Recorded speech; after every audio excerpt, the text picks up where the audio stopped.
আমার প্রাণপ্রিয় ভাই ও বোনেরা, আসসালামু আলাইকুম। কেমন আছো? আশা করি ভালো আছো। আমিও আল্লাহর অশেষ রহমতে তোমাদের দোয়ায় অনেক অনেক ভালো আছি। তো আজকে আমি কাঁচামরিচ কীভাবে ফ্রিজে সংরক্ষণ করে রেখেছি সেই ভিডিওটা তোমাদের দেখাবো। তো একটা লাইক দিয়ে পুরোটা ভিডিও দেখো।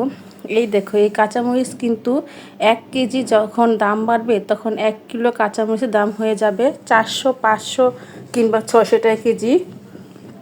তো এখন মাত্র 10 টাকা কেজি 1 কেজি কাঁচামরিচ এনেছে। তো সেটাই আমি কীভাবে সংরক্ষণ করব আর দামের সময় খাবো সেটাই তোমাদের সাথে শেয়ার করব। এই দেখো, এখানে এতটা কাঁচামরিচ, তখন কাঁচামরিচগুলো আমি ভালো করে বুড়ো ছাড়িয়ে ধুয়ে তারপরে শুকা দিয়ে নিব। এই যে এখন আমি কাঁচামরিচগুলো ভালো করে ধুয়ে নিতেছি। তো ভিডিওটা ভালো লাগে অবশ্যই একটা লাইক, কমেন্ট, শেয়ার, সাবস্ক্রাইব করে দেবে। আর এই দেখো, আমি একটা একটা করে কাঁচামরিচ বাছতাছি। তো আমার মেয়ে ক্যামেরা করতেছে। এই দেখো, আমার কাঁচামরিচ সবগুলো আর কি বাছা হয়ে গেছে। দেখছো কতগুলো কাঁচামরিচ, আর কাঁচামরিচগুলো কিন্তু একবারে টাটকা সবুজ সবুজ আর আর কি অনেকটা সুন্দর দেখাচ্ছে। তো এই দেখো, এখন আমি দেখাবো সরিষার তেল। তো সরিষার তেলটা তোমাদের কী জন্য দেখাইছি সেটা পরে বলবো। তো দেখো ভিডিওটা, আর কারা কারা এভাবে কাঁচামরিচ সংরক্ষণ করে রাখো অবশ্যই আমাকে জানাবে। আর সবাই লাইক, কমেন্ট, শেয়ার আর সাবস্ক্রাইব করে দেবে। তো বন্ধুরা, এই দেখো, বলছিলাম না সরিষা তেলের কথা। এই দেখো, সরিষা তেল এখন আমি কী করব, একটু দিব। কাঁচামরিচ ধুয়ে এখন আমি ওটাকে ঝরা দিয়ে একটু শুকিয়ে নিয়েছি। এখন একটু হালকা একটু সরিষা তেল দিব।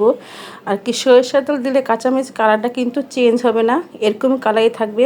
যখন আর কি ডিপ ফ্রিজে সংরক্ষণ করে রাখবো তখন এই যে আমি দেখো একটু ভালো করে আর কি পুরাটা মরিচের গায়ে তেলটা মাখিয়ে নিচ্ছি।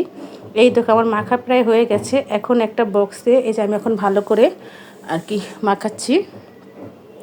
তো এখানে 1 কেজি কাঁচামরিচ ছিল, আমি অর্ধেকটা বেছেছি আর অর্ধেকটা নর্মাল রেখেছি। তো এটাই অনেক দিন হয়ে যাবে, আরও সংরক্ষণ করব।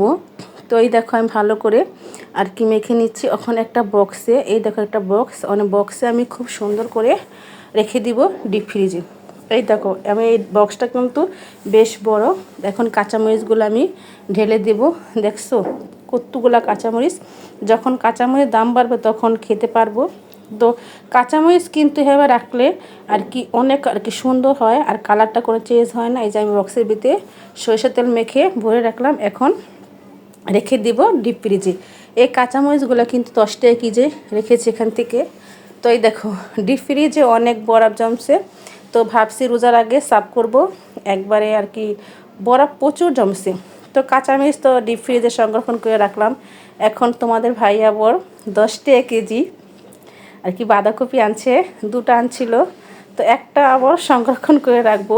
তো এই দেখো বাঁধাকপিটা কত বড়, যে বাঁধাকপি এটা প্রায় কত হবে আনুমানিক, যখন দামের সময় 50-60 টাকা তো হবেই হবে। তো 10 টাকা করে এখন আর কি ভ্যান গাড়িতে ডেকে বিক্রি করতেছে। তো আমি এটাকে আর কি কেটে একটু হাফ দিয়ে নেব, পরে ডিপ ফ্রিজে রেখে দেব। তো ডিপ ফ্রিজে আমি রাখছি সেটা তোমাদের সাথে শেয়ার করি নে। এই দেখো, আর ভিডিওটা দেখার জন্য তোমাদের সবাইকে অসংখ্য ধন্যবাদ। তোমার সবাই ভালো থেকো, আমার পাশে থেকে আমাকে বেশি বেশি সাপোর্ট করো। আর কারা কারা এভাবে কাঁচামরিচ ও বাঁধাকপি সংরক্ষণ করে ফ্রিজে রাখো অবশ্যই কমেন্টে জানাবে। আর সবাইকে অসংখ্য ধন্যবাদ। আর এই দেখো কী সুন্দর বাঁধাকপিগুলো এখন আমি ডিপ ফ্রিজে রেখে দিব একটা বক্সে করে, কিন্তু সেই ভিডিওটা তোমাদের সাথে শেয়ার করি নেই। সবাই ভালো থেকো, আল্লাহ হাফেজ।